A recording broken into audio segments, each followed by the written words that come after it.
Buenas noches, bienvenidos a este ciclo de conferencias en lo que se refiere al tema de gestión de la cadena de suministros, un curso que damos en este entorno de la Cámara de Comercio. Y este tema que les traigo a continuación tiene que ver con la tercera unidad de este curso, logística inversa. Vamos a presentar obviamente un caso práctico. Soy Walter Moncada Cárcamo y les vengo acompañando en este ciclo de conferencias que damos los días viernes a las 7 de la noche.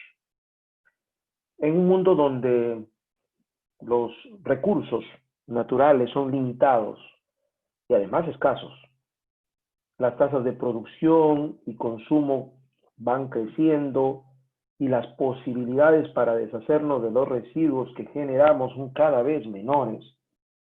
La idea de recuperar y aprovechar económicamente los bienes que desechamos debiera ser una obligación.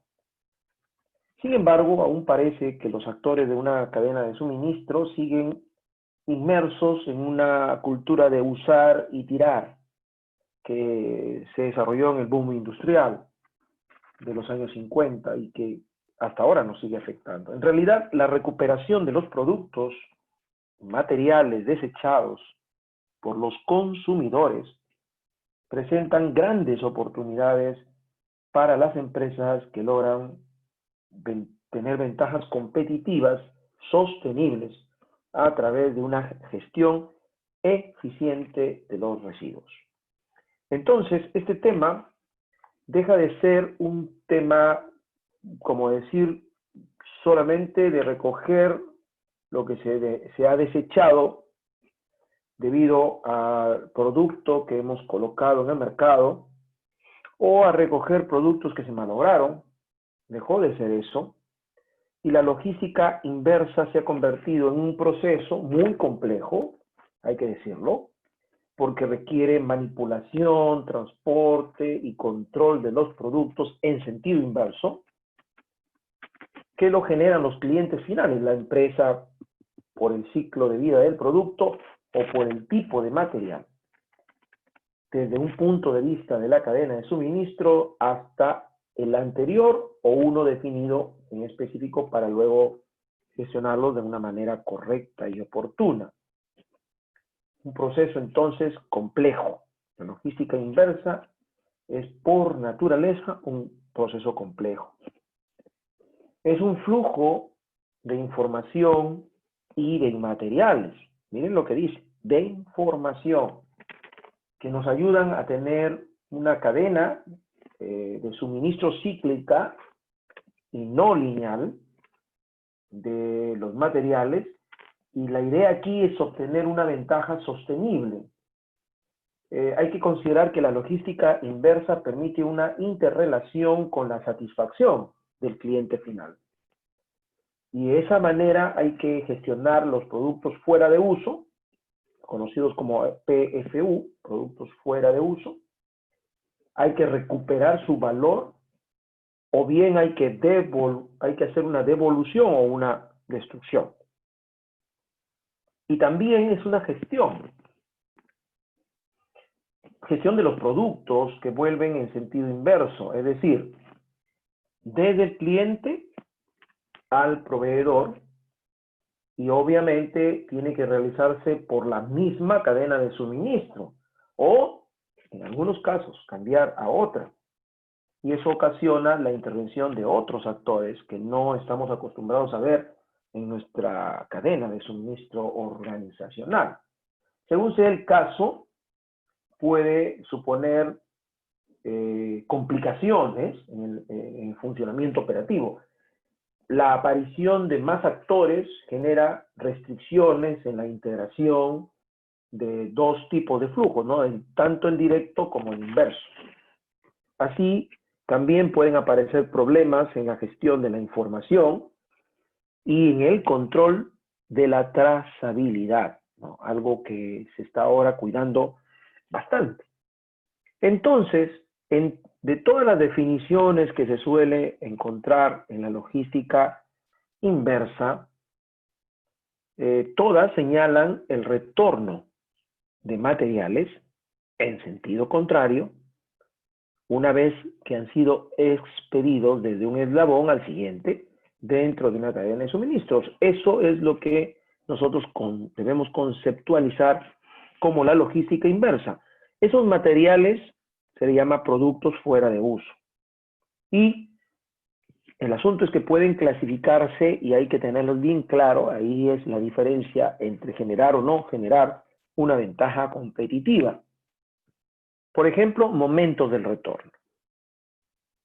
Rechazos, ahí consideramos a aquellos que tienen un retorno inmediato por la cadena. O sea, el cliente simplemente no se hace cargo de ellos. En cambio, las devoluciones, en este caso, el cliente aceptó la mercancía y el retorno se produce en una fecha posterior. O sea, hay que considerar entonces el momento del retorno.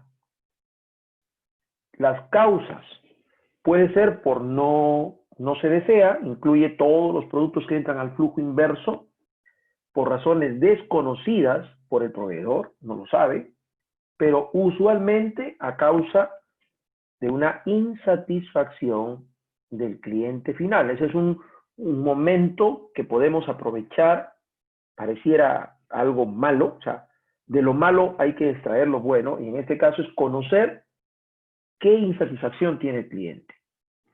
Eso también nos va a dar una ventaja competitiva. Y su retorno, normalmente aquí no está previsto. Entonces la empresa tiene que crear un soporte que precisamente, valga la redundancia, soporte esto de no encontrar un momento específico de retorno de ese producto. Y los deseados son productos de acuerdos postventa, ¿no?, con el consumidor, por ejemplo, campañas, cambios de productos defectuosos, productos obsoletos, inventario de temporada, ¿no? Son cambios. Eso no genera más bien insatisfacción, sino satisfacción al cliente. Y en todo caso, la minería de datos que podemos aprovechar aquí estaría orientada a saber cuál es lo común que ocurre en el retorno, que puede ser si hay productos obsoletos, entonces la frecuencia en que la hay, y esos detalles son importantes. Y por último, los tipos de materiales. Pueden ser productos que están al final de su vida útil, ¿no? Residuos que son generados durante la vida útil, son parte del producto. Devoluciones comerciales, porque hay transacciones comerciales que exigen esto. También puede ser devoluciones por garantía, los productos que han fallado durante ese proceso de utilización o se han estropeado durante el envío. Desechos de producción y productos secundarios, o sea, material sobrante de un proceso, porque hay una especificación técnica errónea, por ejemplo, y embalajes y envases.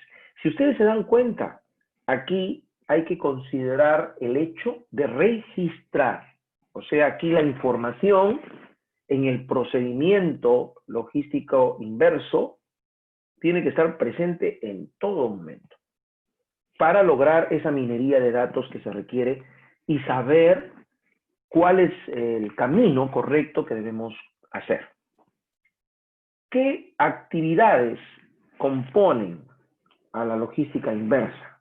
Y aclaramos esto para poder entender cómo es que funciona esto de la aplicación real, porque van a ver ustedes inmediatamente que no podemos hablar de un estándar de logística inversa en las negociaciones o en los negocios. No se puede hacer.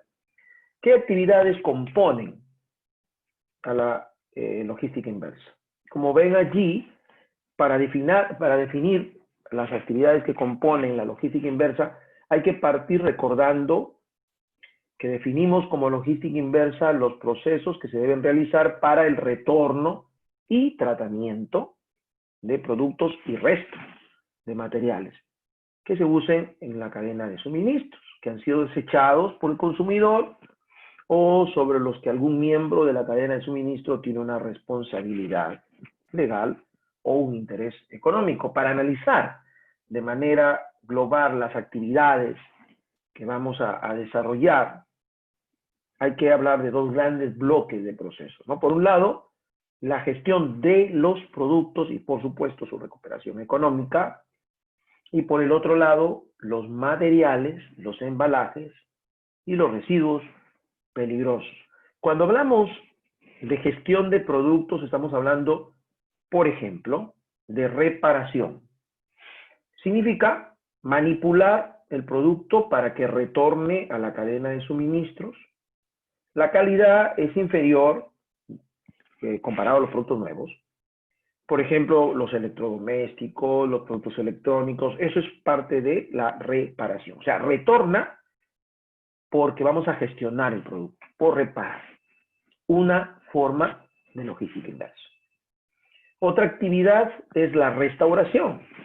Es decir, manipular los productos a unos niveles mínimos de calidad, no llegan a ser como los originales, y ampliar su vida útil. Por ejemplo, los toners de impresora, ¿no? Cuando hablamos de refabricación, prácticamente es como si se tratara de un nuevo producto, porque aquí los estándares de calidad tienen que ser los mismos que los originales, pero obviamente a costos inferiores. Fotocopiadoras, por ejemplo, ¿no? Es un ejemplo de esto, de refabricación. El canibalismo, ojo, solamente recuperamos una pequeña parte de los componentes y partes reutilizables, las cuales se destinarán a opciones de reparación, restauración, refabricación, por ejemplo, los componentes electrónicos, los circuitos integrados, los metales preciosos también. Y el reciclaje consiste en recuperar la materia prima con la que se está fabricando el producto y usarla para fabricar nuevos productos, ¿no? Es la opción más conocida y que se aplica mucho, ¿no? Que es el vidrio, el papel, el cartón, las latas. Miren, las empresas deben aprender de la cultura popular, ¿no? Ustedes han visto los recicladores, gente que vemos un poco rebuscando en la basura y extraen vidrio, papel, cartón y lo van separando. Es un negocio. Ese negocio se creó en las calles por una necesidad popular. Entonces las organizaciones debieran aprender de ese sentido común que existe, que aparece cuando la gente por necesidad idea nuevas formas de negocio y concebir eso como una ventaja para la organización. Entonces, no aislarse de eso, no. No es que yo vendo mi producto y me desocupé de él, no, sino más bien pensar en esta posible gestión que yo pueda hacer con los productos, o reparo, restauro, refabrico, o hago un canibalismo, o simplemente hago un reciclaje. Y cuando hablamos de la gestión de embalajes y de los residuos, tenemos que ver el vertido, por ejemplo, que es la última de las alternativas que se tiene para la gestión de los productos que ya no se pueden recuperar económicamente y que tiene que ser realizado en vertederos autorizados y obviamente por empresas autorizadas. Esto tiene que ver con lo que implica la salud y medio ambiente. Y como ahora es una ley, entonces el vertido es también una gestión de carácter competitivo, de ventaja competitivo, porque evita multas o pagos por descuidos, ¿no? Como podría hacerse en el caso de algunos productos. Si hablamos de reciclaje, difiere del reciclaje que hemos hablado hace un momento, porque aquí no recuperamos el producto, sino los materiales que nos ayuda a manipularlos. O sea, las cajas, las jaulas, las paletas, y hacer una reparación menor, ¿no? Aquí se hace, ¿no? Las empresas que logran hacer esto usan parte de para efectos de mejorar o recuperar las cajas, las jaulas, ¿no? Y la reutilización de envases, ¿no? En la gestión de los productos tenemos las cajas de plástico para el movimiento de fruta, jaulas para las paqueterías, el pool de palés, etcétera, ¿no? Estos, digamos, comodines son gestionados por empresas que son especialistas en ese tipo de sector. Bien, entonces, frente a esto, la pregunta es, ¿cuáles son los motivos para realizar una estrategia? ¿Correcto? O sea, la organización tiene que tener claro esto. Primero, lo que hemos estado hablando. O sea, razones competitivas. Cambio de políticas, ¿no? Porque hay una presión competitiva, una mayor satisfacción de los clientes. La calidad percibida de los clientes toma importancia, mayor importancia que la misma calidad del producto. Eliminar el inventario en los clientes, mire. O sea, disminuir los stocks de los clientes, aumentar la calidad del servicio, proteger el margen de ganancia y reducción del inventario de los clientes, los cuales tienen mayor margen en su actividad financiera. También hay otro motivo, los problemas legales, ¿no? Lo que habíamos mencionado hace un momento. Requerimientos legales, por ejemplo, sobre vertederos o impacto ambiental. Recuperar, ojo, el valor de los productos y de los recursos y recuperaciones económicas de los productos. Porque la empresa no contaba con eso, ¿correcto? Estamos dando una nueva forma, digamos, un nuevo nicho de trabajo, de mercado, que va a generar dinero para la empresa. Las estrategias genéricas de la logística inversa son que digamos, tienen diferentes implicaciones y actuaciones distintas, son, por ejemplo, las estrategias de mercado. O sea, ¿cómo vamos a enfrentar esto de la logística inversa? Bueno, estrategia de mercado, o sea, es aquella que la logística inversa está encaminada a retornar a la empresa, los inventarios, y las devoluciones de los clientes. ¿Cuál es el objetivo aquí? Maximizar el servicio al cliente. Ahora, este tipo de estrategia ha tomado mucha importancia en los últimos años en muchas compañías, como consecuencia de tener importancia cada día del cliente en la cadena de suministro. Y obviamente el crecimiento experimentado ya con el comercio electrónico. La estrategia medioambiental está encaminada a minimizar el impacto ambiental negativo de los residuos, por cuya razón a muchas compañías les resulta complicado acometerla porque incluye costos que se pueden generar. Pero el desarrollo de esta estrategia se tiene que hacer porque existen leyes que responsabilizan a las empresas de sus productos una vez terminada su vida útil. Por eso se ha convertido en algo necesario para muchas compañías el desarrollo de estrategias que minimicen el costo del retorno de los productos, crean estructuras para darle un destino, una vez que se recuperan, el vertedero correcto y también normado y regido por leyes, ¿no? Todo eso es estrategia medioambiental. Y la otra estrategia genérica de la logística inversa es la de recuperación. Como ven allí, su centro de atención está en la recuperación de todo aquello que pueda ser reutilizado. Esta idea es disminuir los costos de producción. Por eso es que los autores dicen sobre esto que la logística inversa es la última frontera para reducir costos. Eso es lo que dicen.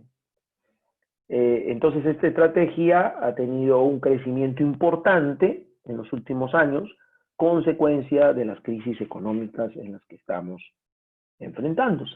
Esto nos obliga a tener ciertas políticas en los negocios. Por ejemplo, la política que hace muchos años ya se está usando, pero no necesariamente como parte de la logística inversa, sino por una cuestión de minimizar los tiempos de cambio entre un formato y otro, está la simplificación y la estandarización de los materiales.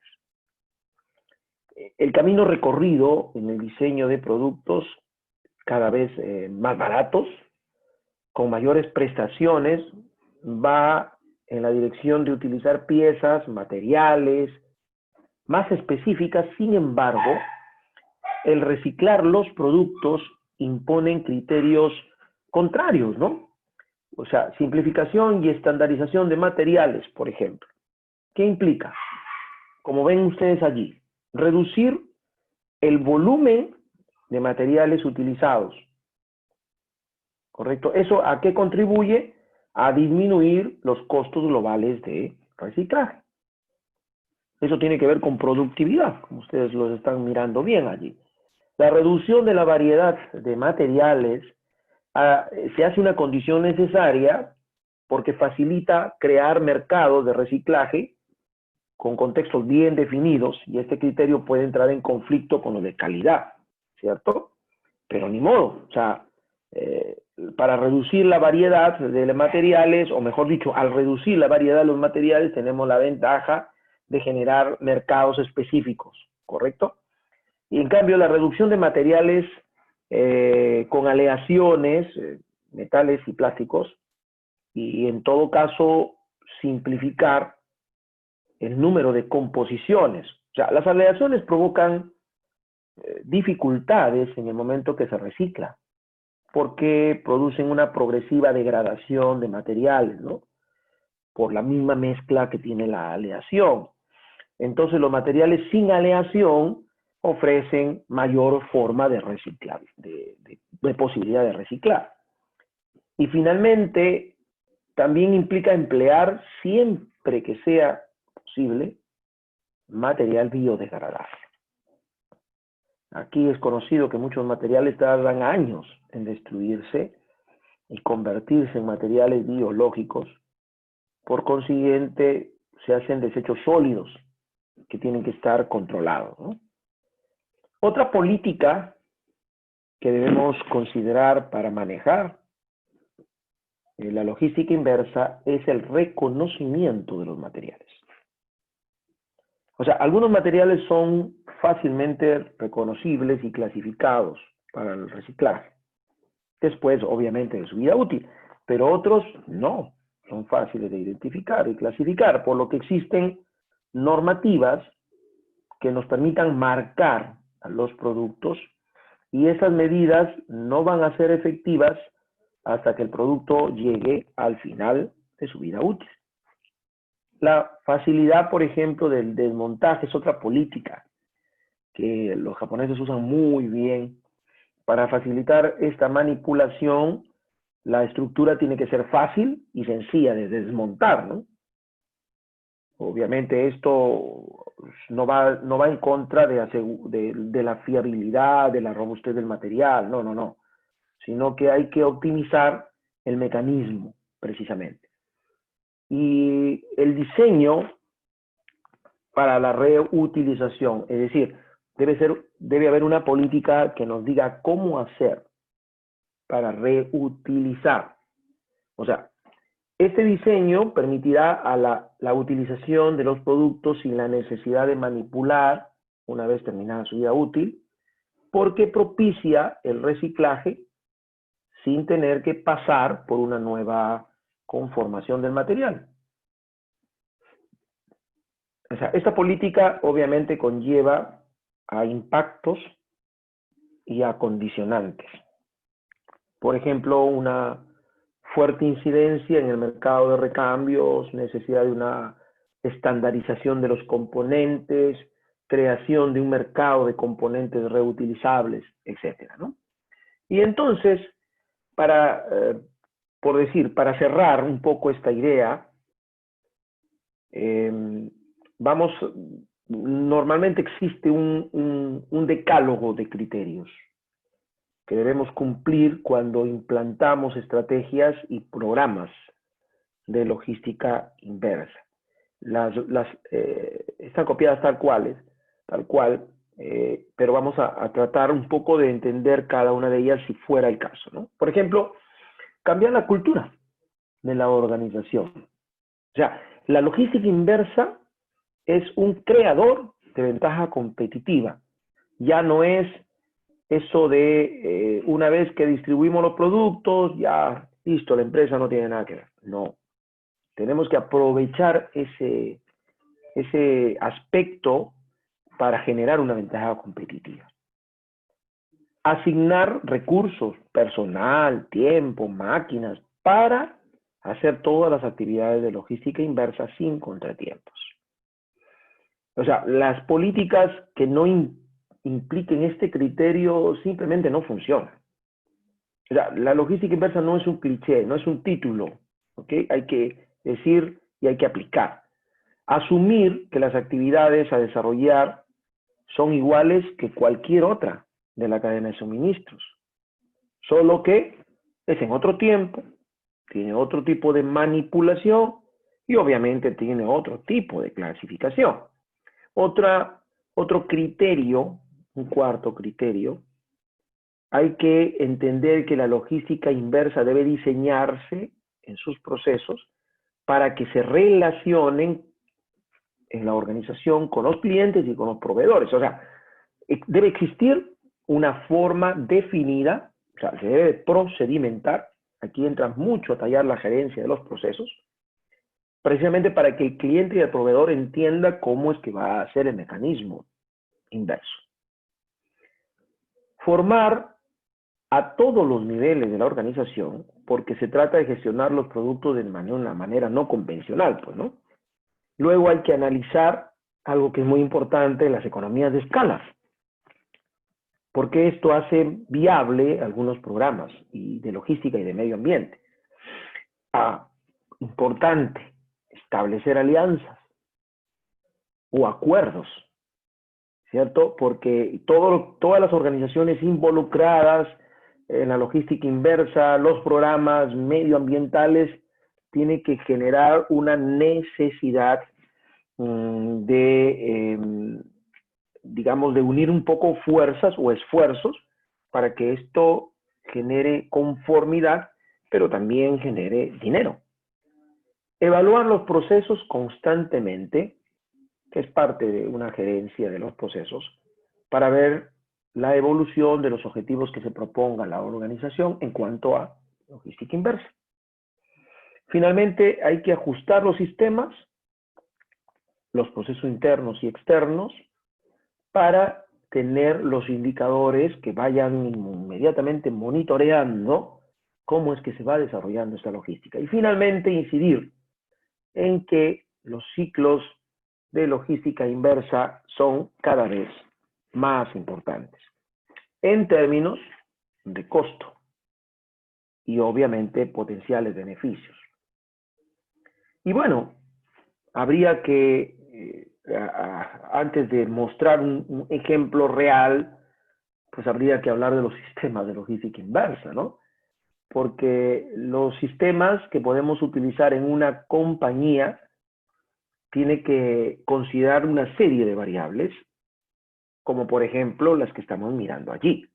Tipo de productos, motivos, o sea, cuál es el motivo o el por qué hacemos logística inversa en nuestra organización, qué posibilidades tenemos de recuperar, las opciones que ahora ya existen para la gestión de los productos recuperados, los mercados de destino y los canales de distribución. Todo este conjunto de variables que inciden en el proceso de la logística inversa hacen posible establecer un sistema único a través del cual modelizamos los procesos correspondientes a la logística inversa. Entonces, los más conocidos son los que vamos a mencionar a continuación.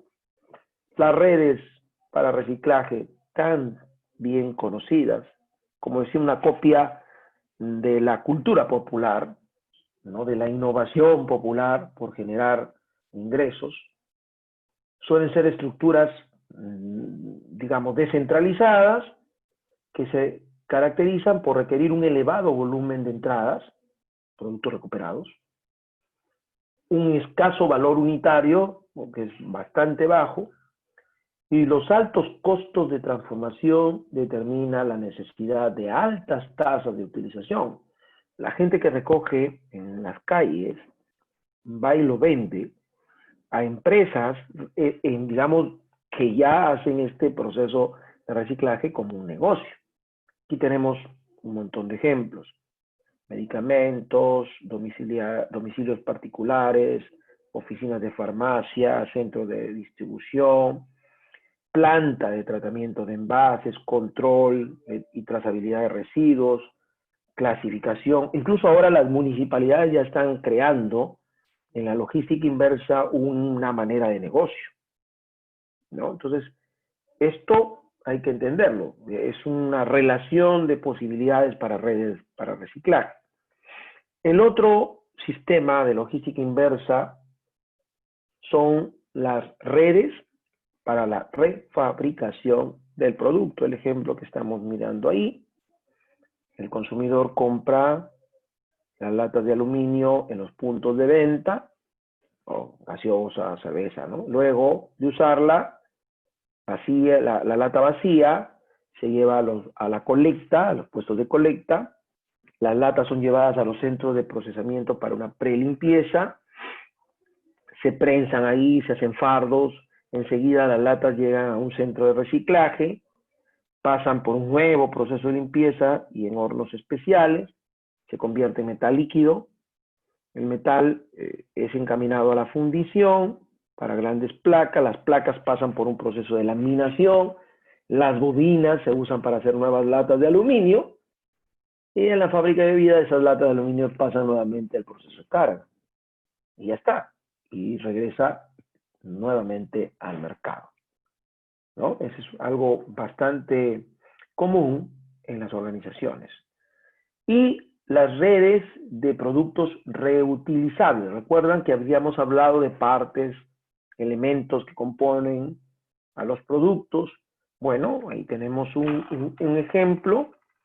Una empresa que, digamos, en caso de que una empresa no lo necesite, lo que hace Colignor, le abona una cantidad, lo lleva a la empresa, gracias a este sistema va a disponer de nuevos pallets con la garantía de calidad, resistencia, ¿no? Y lo lleva nuevamente al proceso, ¿no? Al cliente le delega, y cuando sus mercancías hayan llegado a destino, lo que hace el Colignor, lo recoge y gestiona los pallets y nuevamente lo lleva a su almacén.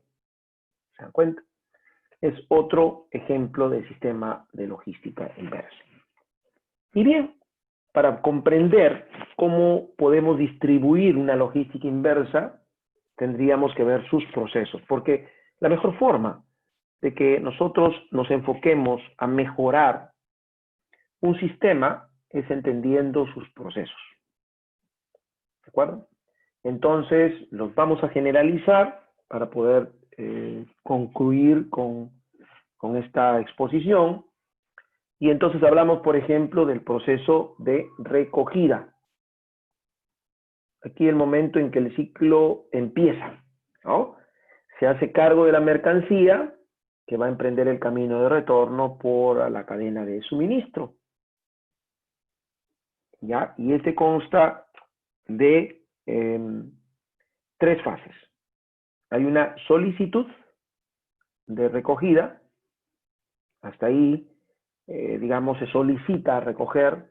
El cliente llama directamente a la empresa que le vendió, o bien se contacta vía internet. Una persona del equipo comercial solicita que a uno de sus clientes se le recoja uno o varios productos, y la empresa que vendió el producto gestiona la retirada del mismo por motivos de calidad o bien porque son subproductos que se han originado, cartones, vidrios. Ahora, esta necesidad debe quedar registrada de varias maneras, en un correo, en un pedido de recogida o en cualquier otro sistema registrable. Aquí tenemos, ya está, ¿no? La empresa solicita, muy bien, ya está, se planifica el proceso de recogida porque ya se solicitó, entonces tiene que hacerse la petición, la generación de la orden y el registro del motivo de la recogida. Como ven, estamos de alguna manera definiendo las tareas propias de los procesos. Luego se hace la recogida física.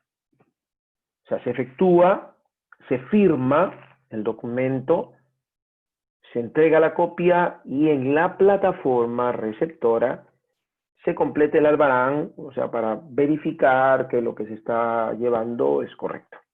¿Listo? Cuando entramos al proceso de inspección y clasificación, algo muy importante, porque aquí es donde definimos a dónde vamos, a dónde se va.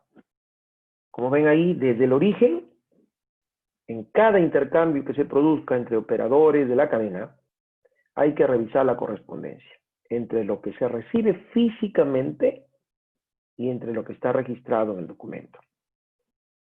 ¿Cierto? Se tienen en cuenta factores como el tipo de producto, el tipo de cliente y el volumen de la mercancía. ¿Cierto? Eso es parte del proceso de operación y clasificación. Entonces, esto consiste primero en hacer una inspección.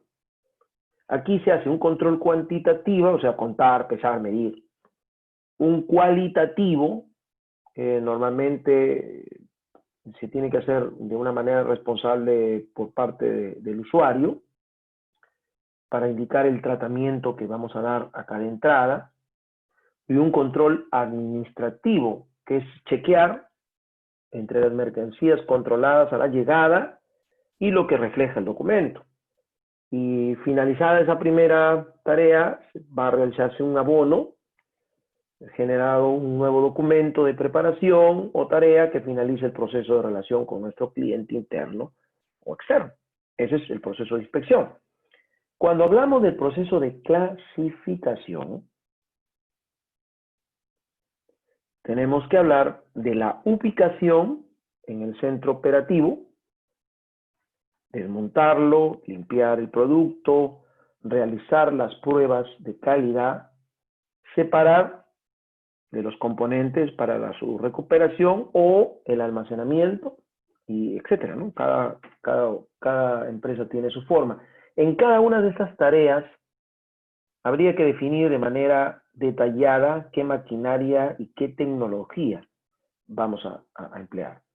En este proceso de inspección y clasificación hay que tomar decisiones relativas a la selección y formación de los trabajadores para las realizaciones de las tareas, determinando lotes de trabajo, secuenciación de tareas, etc. Y entonces entramos al proceso de gestión del inventario, porque uno de los principales puntos de atención a la hora de analizar los productos fuera de uso, ¿cierto?, sobre el sistema operativo de la empresa, precisamente es el inventario. ¿Por qué? Porque como hay productos que están entrando, habría que ver cómo es que estos se van digamos, a registrar. Entonces, aquí hay algunos modelos, el forward, la reutilización. El forward es donde no es posible la recuperación de los productos fuera de uso.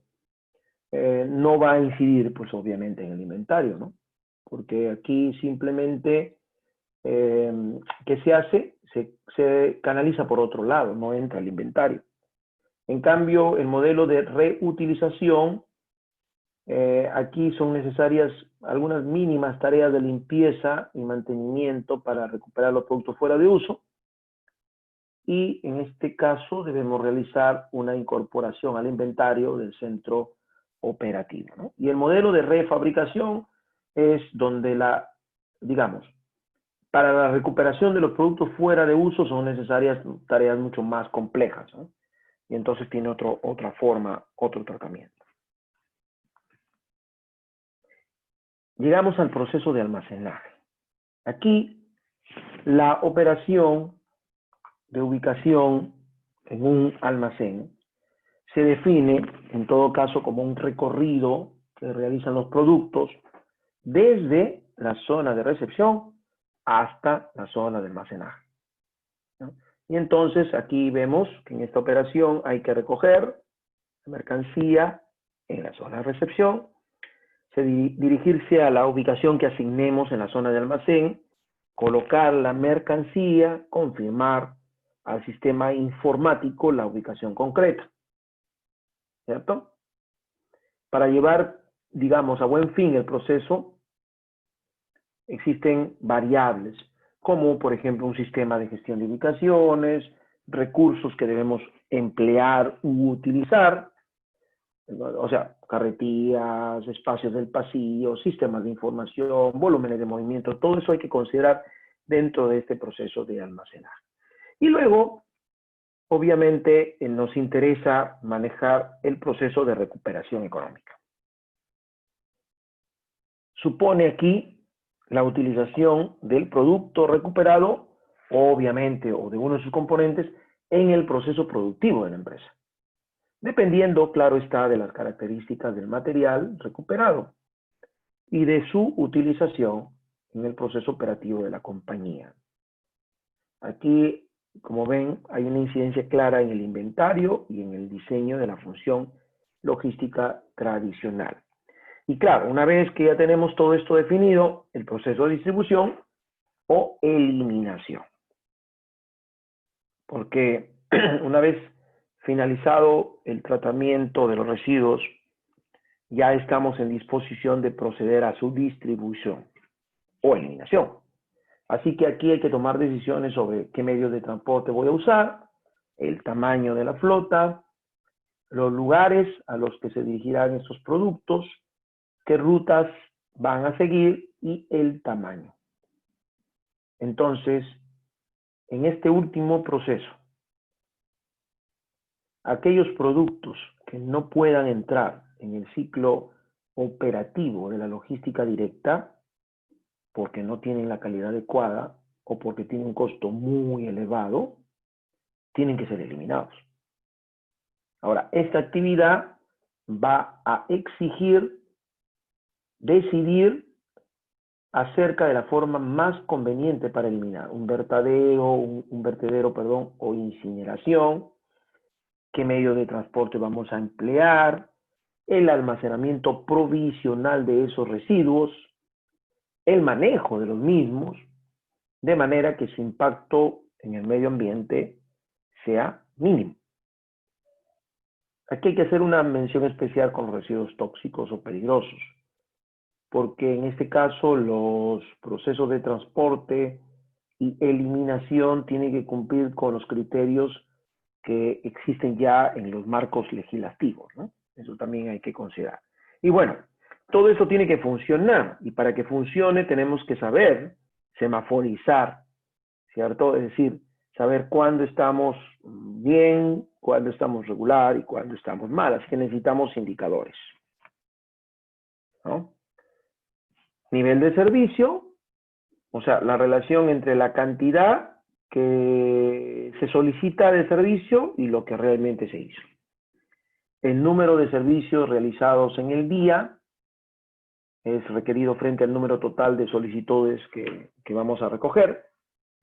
El número de servicios realizados totalmente conformes frente al total de servicios realizados. El número de servicios realizados por vehículo, el número de bultos o kilos recogidos por vehículo. ¿Cuál es el indicador de ocupación? Aquí es la relación entre la capacidad total del vehículo, o sea, en base a peso, volumen, y lo que realmente se utiliza. El índice de ocupación, ¿no? Pero si hablamos del indicador de rendimiento, por ejemplo, es el tiempo efectivo empleado frente al total de tiempo disponible. Son indicadores muy importantes que si la organización los maneja adecuadamente tendríamos una señal clara de cómo estamos operando. Bien, entonces frente a eso, vamos a exponer a modo de ejemplo las etapas de un sistema logístico inversa en una empresa que ya ha diseñado este proceso, ¿no? Y claro, sigue siendo un ejemplo porque no podríamos decir nunca que con este modelo ya tenemos un modelo de logística inversa que se aplica en todas las organizaciones. Eso es totalmente falso, porque hay incertidumbres, ¿no? Cuantitativos, cualitativos, temporales, incluso de localización, ¿no? Bueno, ¿cómo funciona esta empresa? Primero, hay una comunicación de retorno. ¿Qué hace el cliente? Por el motivo que quiera, porque el producto está defectuoso, porque llegó a su fin de vida, ¿qué hace? Informa al proveedor del producto que va a devolver. Está normado. Entonces, el tratamiento de los productos devueltos se realizará en función de los acuerdos que se tenga con ese cliente. ¿De acuerdo? O sea, quiere decir que aquí los clientes son tipificados. ¿Ya? No es lo mismo tratar a un cliente a X, un cliente Y. O sea, están tipificados. Luego existe el proceso de recogida del retorno. Como ven ahí, a través de los sistemas de recogida se llevan a cabo actividades de recogida selectiva de productos que facilitarán tanto la labor de los clientes como de los agentes. Todo producto retornado tiene que estar documentado. Y ahí tiene que indicarse el motivo, porque esta organización ya está generando una minería de datos. Este documento podrá ser emitido por el fabricante o el cliente según lo que se acuerde, ¿no? Y ahora, ¿quién o cómo se hace el transporte? ¿Qué hace aquí? El distribuidor y el proveedor acuerdan cuál es la condición del transporte de los productos retornados. Porque los productos que hayan superado su fecha de caducidad o de consumo pueden ser transportados con otros productos aptos para el consumo siempre que no los contaminen. Entonces podemos generar aquí modelos de cantidad, ¿no?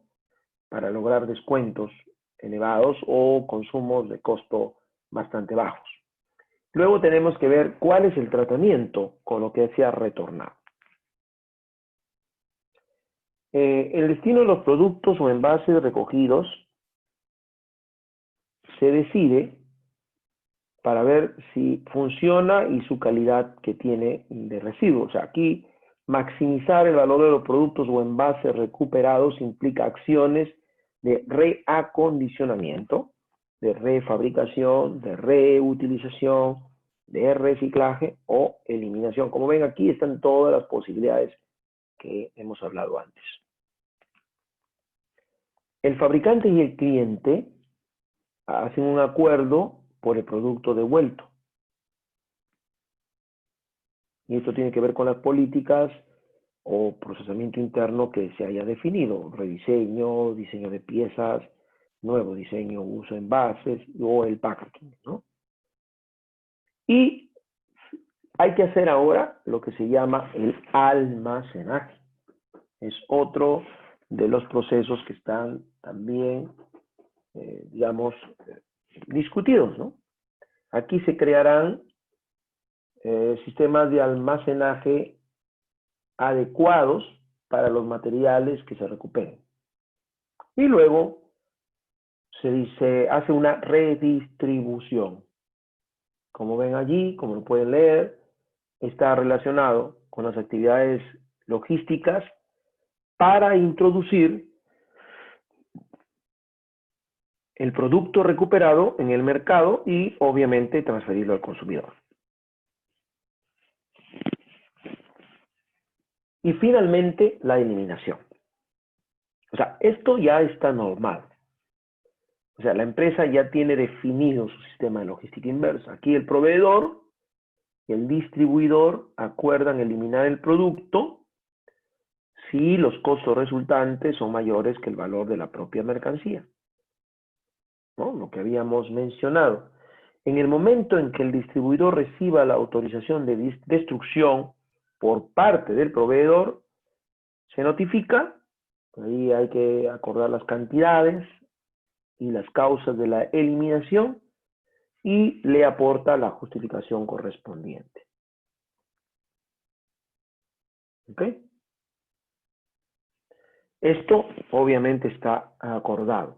Aquí lo más fuerte es esta parte que nosotros le llamamos el tratamiento de retorno. Porque, por ejemplo, ¿no? Si estamos hablando de rediseño, aquí las piezas o procesos adecuados para hacer una eficiente desagregación de los productos al final de su vida útil que faciliten la extracción de los elementos de valor que sean menos nocivos. Si hablamos de diseño de piezas o máquinas para la extracción o para la eliminación, incluso la trituración, ¿no? Y si hablamos del nuevo diseño de uso de envases y embalajes, se está refiriendo a envases confeccionados con materiales menos nocivos o que incorporen sistemas que faciliten su reutilización o eliminación. Y cuando hablamos de packaging, que engloba actividades que están orientadas a la consecución de un grupo eficiente de la mercancía o un etiquetado, ¿no?, de piezas de los productos, lo cual facilita la tarea de despiece o clasificación de los materiales. ¿Listo? Muy bien, entonces como pueden ustedes observar, señores, lo que hemos presentado aquí es un ejemplo de un sistema de logística inversa aplicado en una empresa. Claro, para llegar a esto hemos tenido que explicar cómo es, qué implica la logística inversa y por qué hoy en día se ha convertido en un motivo de generar ventaja competitiva. Esto es lo que nosotros debemos entender, ¿no? Ya pasó esa época de creer que la empresa vende el producto y simplemente se olvida de él. No, por muchas razones, como ya las hemos mencionado, legales algunas, incluso normadas ahora por los gobiernos. Y bueno, hay que considerar todas esas opciones para que no perdamos el enfoque de generarse una ventaja competitiva, considerando pues que ahora los productos fuera de uso, puede ser porque se rechazaron, porque se devolvieron, porque no se desean, o porque los tuvieron un tiempo y ya son obsoletos, o porque el tipo de material ya alcanzó su fin, ¿no? Porque hay residuos, porque hay devoluciones comerciales, porque hay embalajes y envases, etcétera, ¿no? Y entonces, existen muchas formas de mirar la logística inversa. Entonces, una empresa, lo primero que tiene que definir es cada proceso de su sistema de logística inversa, y eso es lo que hemos hecho para presentarles este caso. Bien, soy Walter Moncada y me despido de ustedes hasta el próximo viernes, que venimos con un tema siempre relacionado a la gestión de la cadena de suministros en su fase que podamos mirar, bien de abastecimiento, bien de almacenamiento, manejo de inventarios y producción, o bien de la distribución y de la logística inversa, como ha sido este caso. Bien, me despido entonces y nos vemos en la siguiente semana. Muchas gracias por su paciencia y estar aquí. Hasta la próxima. Gracias.